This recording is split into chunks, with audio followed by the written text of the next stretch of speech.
The Two Cultures. In 1956, English writer and scientist C.P. Snow wrote an essay on the two cultures.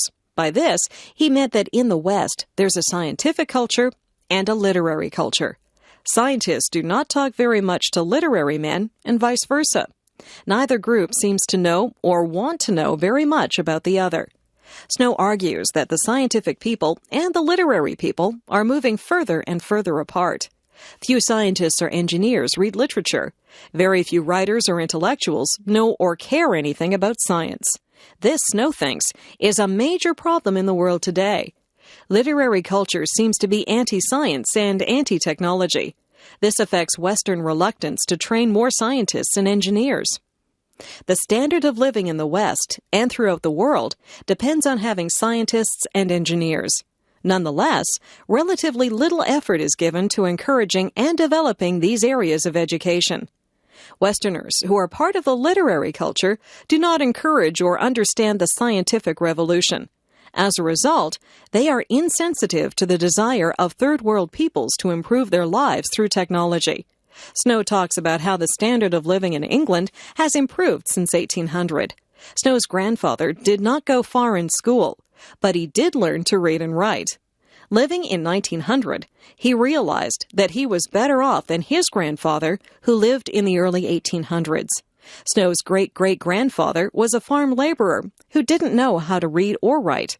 Snow feels that a similar transformation could happen even in very poor countries.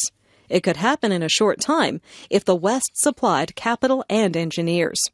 Snow believes that this is the Industrial Revolution that has transformed the West. This is what has allowed the farm laborers to go on to school and to learn employable skills. In 1800, only a small portion of society could expect to live well. Now, nearly everyone has access to education and training. The same Industrial Revolution can happen in third world countries. It is the only way to improve the lot of the poor. Snow agrees that most scientists and engineers do not read novels or cultivate the arts. However, he doesn't consider this to be as dangerous as when literary people ignore science and technology. Science and technology are too important to our standard of living to be ignored. Our education systems have to be changed to reflect our need of them. Snow's article was quite controversial. Not everyone agreed with him that science and technology are being ignored by our educational system.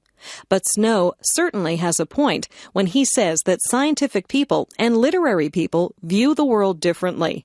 These two different mindsets often lead to conflict in the workplace. Snow may be right that it is too easy for literary-minded students to ignore science and scientifically minded students to ignore literature.